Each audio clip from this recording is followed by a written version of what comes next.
Hello YouTube, it is the Triumph guy here. As you can see, it's lovely and cold, and I'm currently in my Triumph Spitfire. Now, essentially the G-Wagon's still off the road, still changing the turbo. So what I'm going to do is get the exhaust manifold ceramic painted. Now, if you want to skip past how ceramic painting works and straight on how to do it, then I'll put a link onto here or what time to skip to. But essentially, what I need to first do is go down to Ferndown and go to Powder Coat Limited and get the thing sandblasted. Obviously, if you have a sandblasting unit yourself, then do it yourself. However, I don't, so I'm going to pay about 25 to 30 quid to get it done professionally. Now, a couple of things you're going to need for how I'm going to do it is you're going to need some paints, so I'll put a link in the description of them. Now, how ceramic coating works, so essentially not only does it look cool, which it does look cool, it also keeps the heat within the exhaust itself. Now, this has many benefits. So one benefit would be to remove the exhaust gases efficiently. So if you keep the hot exhaust gases within the manifold itself, that means that the rest of the engine bay temperatures are lower. And also what that will mean if you've got a turbocharged vehicle is it should, in theory, if the hot gases are going to the turbo itself, the hot side, then it should spoil quicker and you should technically, in theory, get less lag. Now, the main reason I'm doing it is just to lower down engine temperatures and, yeah, performance gains as well. Not only that, but I don't actually know what manifold I have on my car, so because it basically got changed 20 years ago by the previous owner. So to preserve its life, I'm going to ceramic coat it and stop it from getting any more rusty. Now, up here I'll put a before picture of what it was like. It's currently in this bag because it's got lots of oil in it from when the turbo broke. But yeah, let's get down to Ferndown Limited once this bad boy warms up, and yeah, let's get it done. Hello, I am back from Powder Coat Limited in Ferndown, and they've done an absolute amazing job. Look, so it's all sandblasted and all that good jazz. Now, if you are to do this yourself, obviously you can use sandpaper and, you know, degrease and all that. Now, once it's done, what you need to do is go over with a blowtorch or something hot to get rid of any sort of stuff from like the rag, and it just burns everything off. Two products I'm using today, so the internal exhaust manifold coating, and then I'll be using the external one. I've also got this tube which goes through the holes. Now, also you might want to wear some rubber gloves, because you may get a bit messy. Now, with this, what I'm going to essentially do, because it's all been prepped now, is I'm going to do the inside first, and then once it's dry, then I'll do the external paint and then cure it on the car once it's good to go.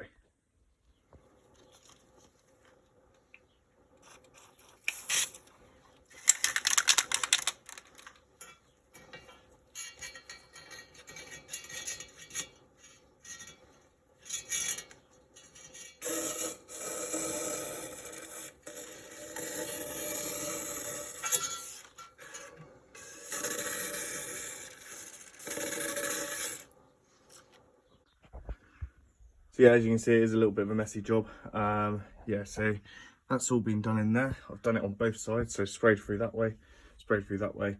Now what you need to do is clean out that with the paint prep version of that. I haven't got any, so I'm just gonna, I don't know how I'm gonna clean it out, but I'll clean it out now anyway. Probably white spirits or something like that. Then with this, essentially, leave it for half an hour, apply another coat, and then let it dry for about 12 hours, and then we'll crack on with this bad boy. So it's the next day, and yeah, still in my dressing gown, and yeah, we'll just have a quick look how this is looking. So obviously there was a bit of spillage on the outside, but on the inside, you see, I'll just put the torch on. And see, I might need to do another solid coat because it seems to have only done. But as you can see, this port seems to have done quite well, and this one. So yeah, I'll just go over that and then I will do the outside. Now, there's a few options you can do now when you do the outside. So I'm obviously going to tape these up. You can paint this surface if you want, but you're going to need to make sure it's completely straight with a ruler. Another thing you can do, because obviously you don't want any like gaps on any of the surfaces here, so you can tape these up or you can paint it, but then check to make sure that it's still completely flat. Another option, also painting options, you can either paint it like this, wait, turn it over, and then again, or you can hang it up from maybe like the garage ceiling, and then get a nice even coat that way. Make sure that you've got plenty of ventilation when you do paint it. So I think what I'm going to do is go over the inside again, and then wait, and then paint on the outside of these.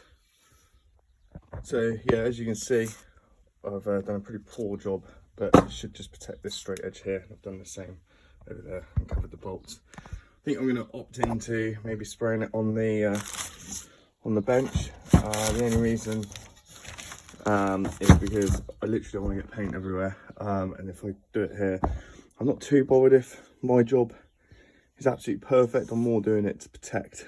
But yeah, let's just see how it pans out. So with this particular paint, it's half an hour between coats, or half an hour to 35 minutes. I'm probably going to go for 35 minutes just because it's slightly colder. And yeah, it should be in a non-humid area. 2 medium coats I think I'm going to go for, and then just see how I get on. Also, what I'll do is I'll post a video in 6 months time and a year's time to see how the paint's holding up.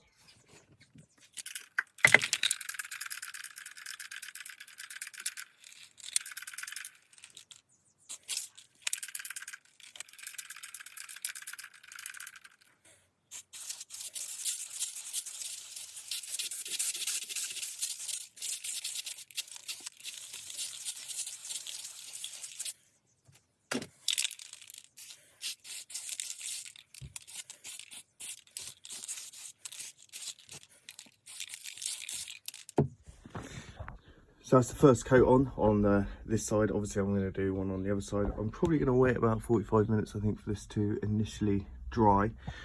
Give it another coat, and then probably wait till tomorrow before I do the other side I think. And then yeah, this should cure on the car. So that's it flipped. That's both coats done on both sides. Quite happy with it at the moment, and yeah, we'll get back to it tomorrow once it's fully dried. So hello YouTube, I am back. As you see, not a bad job overall. I think next time what I'd do is probably hang it from somewhere and spray from a distance. So that's definitely something to take away from this video. Also, for what you need to do now is you need to fit it to the car and let it idle for I think about an hour. But I'm not going to do that just yet. I'm just going to put the turbo on first. I think that might be easier to put the turbo on whilst the manifold's out and then mount it all as one big unit. So yeah, once all that's done, then I'll put it on the car. Once it's been on the car for about 6 months, I'll do a video on just how it's keeping up, and I'll also do a video on if I notice a temperature change at all, and then also maybe after a year, and then maybe even 3 years. But yeah, thanks very much for watching. Remember, I used Eastwood internal manifold paint, and then I used, let me just double check, for the external, I used high temp coat in factory grey, but they do come in a few different colours. I've heard that some other manufacturers of this paint, if you have like some mad colours, then sometimes the temperature grading can't be as high. However, you know, these paints are quite good. I think the internal one, I'll just double check now, 1800 you know, that's pretty high. And then the external, which should be, is 1400, but obviously if the internal does its job correctly, then the external won't get near enough that height at all. So yeah, thanks very much for watching and staying tuned. Sorry about some of the lengthiness of the video, but yeah, I just wanted to make sure I got it right for you guys. Make sure you like and subscribe, and I'll put a time-lapse link of once I fit my turbo in up there, and I'll also put a video of once I've done the video. I'll then also put the link up there, which will be in about 3 months time.